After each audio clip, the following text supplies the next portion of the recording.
Hey, what's up, what's good everybody? Welcome back to the channel. This is Adriel, and I'm here with another reaction video. Now for tonight's episode, I'll be reacting to Demon Slayer and refining the Shounen formula from Glass Reflection. If you haven't watched the original video yet, be sure to check it out, give them the credit they deserve, and come back here to watch it with me. And there was a time when Demon Slayer was the hottest anime out there next to My Hero Academia and Attack on Titan. And someone who's fan of the former, that's really saying a lot. Now, contrary to many common tropes that many shonen anime protagonists share, not every shonen anime protagonist is created equally, or drawn or animated in some cases. So it's good to hear someone else's takes on the shonen genre. Now, before I get started with the video, if you're new here, if you enjoy this video, be sure to like, comment, and subscribe. And if you want to support the channel and get videos like this 2 days early before they hit YouTube, be sure to check out my Patreon at patreon.com/ADtheTRIBALCHILD. Now, this is one of first of 4 brand new episodes that are up on Patreon right now for the month of February. So if you haven't yet, be sure to become a patron today. For just $1 a month, you can get early access to upcoming videos, bloopers, commentary, your name and credits, and much more. So let's not waste any more time and get right to it. And without further ado, and at 3, 2, 1, let's get it. I really do love it when the title of an anime is short, sweet, and tells you exactly what you are in for. True Hey, that. maybe the show is about a guy called JoJo who goes on a bizarre adventure. That's what the title says. This anime is called Goblin Slayer. I wonder what it's about. I've been meaning to Perhaps check a that guy out, but I who haven't goes got a around chance to. slaying things? What does he slay? Why not goblins? Every once in a while, you're going to get something like Hunter x Hunter, where you first have to decipher the title in order for it to make sense. Like, is it Hunter Hunter? Hunter x Hunter? Is it about a hunter who hunts? It's actually pronounced as Hyheus. Oh, he a fool for that one, though. I mean, I've been trying to figure out how to pronounce Hunter x Hunter for years, but now I know, I guess. Continue. Hunters. Let's figure that one out over time. Though really, as long as we don't get the extremely long, obnoxious light novel titles, I'm good. Otherwise, for the show that we're going to be looking at today, it might be called, I Can't Believe My Sister Turned Into a Demon, and I Don't Want to Slay Her.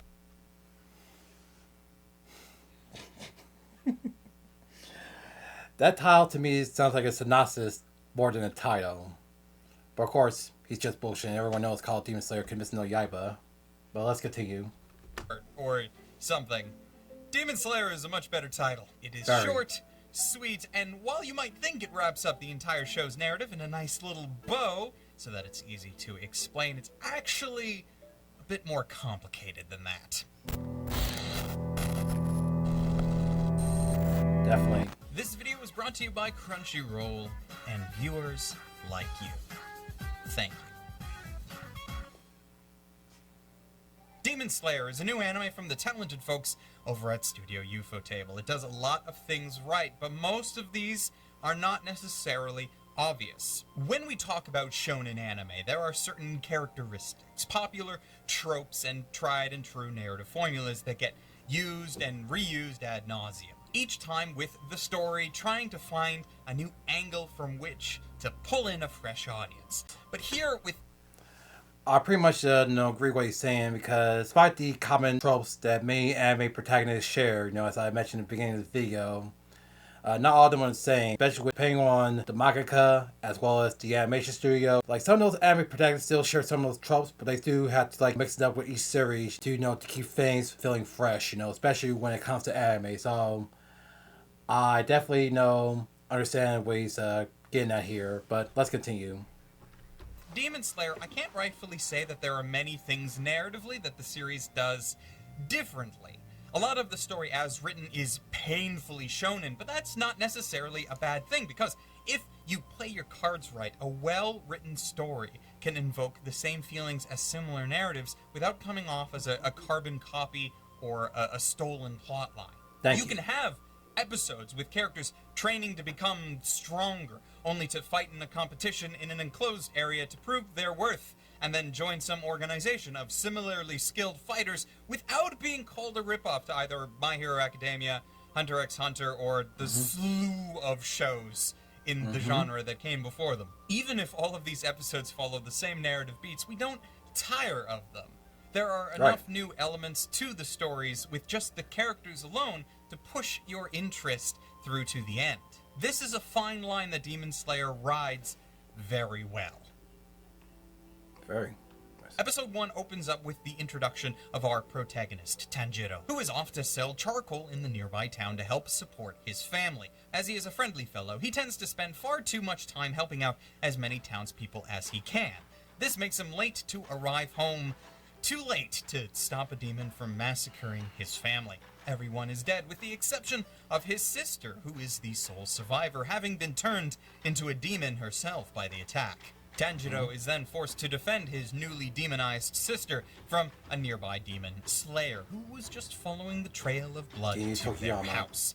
He probably should have killed both of them, but then we would have no story. So instead, he sees great promise in our young protagonist and a strange aura of sorts from his sister. Because of this, he decides to not kill either of them, and instead sends Tanjiro off to train and become a demon slayer himself. Tanjiro as a character is a bit beyond your stale shonen protagonist. While he trains long and hard for the skills and abilities to become a demon slayer, there are particular portions of his humanity that he refuses to part with. Early on, his mentors look at this aspect of him and call him weak, as they should if their desire is to train him into a deadly warrior, but he eventually becomes a skilled killer, while at the same time showing massive amounts of sympathy for the demon. And that's another interesting point that I want to point that he's pointing out with Tanjiro, because as I say in my Demon Slayer movie reaction, the one covering the Mugen Train arc, I stated that Tanjiro is one of the purest and kindest shonen protagonists, particularly in Shonen Jump, just ahead of Joffrey Joestar and Suka Midoriya. But I think what really makes Tanjiro stand out the most is his secretly sweet kindness. His empathy, Even when he kills demons, he always comforts them in their last moments because they were once human too. So pretty much that what makes Tanjiro stand up as a character in Demon Slayer, just as how determined Deku is in My Hero Academia, or pretty much same with Gone with Hunter x Hunter and the JoJo's from JoJo's Bizarre Adventures, or even Goku from the Dragon Ball series. So. But his kindness really made Tanjiro stand out from all other shonen protagonists I mentioned earlier. So let's continue. Demons that he is forced to slay. He's not going on a killing spree just to satisfy some kind of revenge plot against the demon that killed his parents, nor something as blandly simple as to become the strongest, whatever that could mean. He's motivated by his desire to protect his sister and to eventually find a way to cure her, if such a thing is even possible. As such, since his desire is to restore his sister's humanity, it'll do him no favors to forego his own humanity. True. The optimism displayed in his character is probably one of the things that I would point to as being unique enough from other shows and other shonen protagonists. There's a moment in episode 7 specifically when a side character in an emotional rage questions Tanjiro on how he could possibly know about the pain of loss that he is feeling. Then, with a kind and polite smile, Tanjiro just shuts him down. He doesn't argue with him or correct him, and he doesn't turn into a contest of who has the more depressing backstory. All of the shonen protagonists can smile through the pain for a variety of reasons. Tanjiro's smile has a different kind of hurt and pain behind it. It's not something that ever consumes him like it might others. His sister, Nezuko, is a kawaii demon Imoto, and I know that I just described her as being a sister twice, but it's worth the extra emphasis. Right. Her character, despite being mostly mute, is surprisingly communicative. Much of her actual communication since becoming a demon ends up being non-verbal, and it works pretty well. True, there have been several times in the story so far where they don't really know what to do with her, so they either toss her into a box or a coma for 2 years.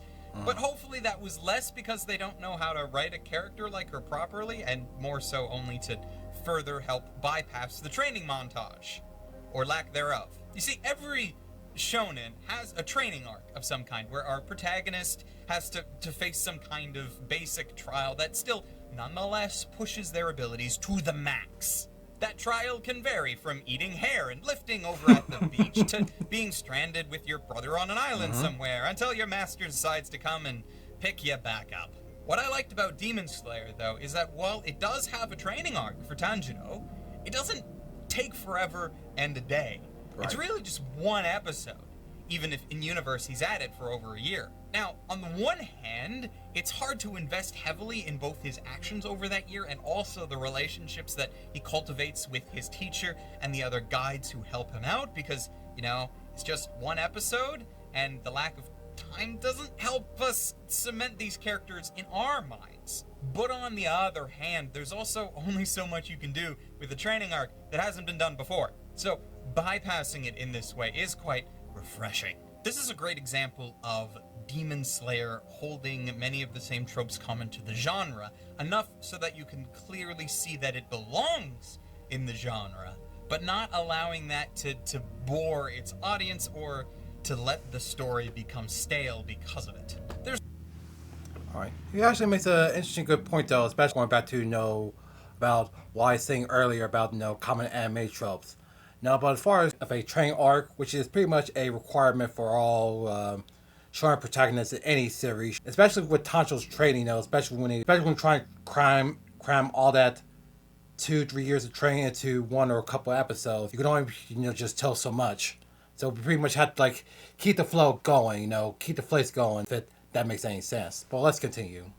There's also a bit of hope in this show's future. Now, this is going to get a bit into spoiler territory, so I would advise you to skip this if that's something that matters to you. Now, I haven't read the manga yet, so maybe there's something in there that fixes this, but episode 7 of the anime is when they finally introduce us to the show's lead villain of sorts.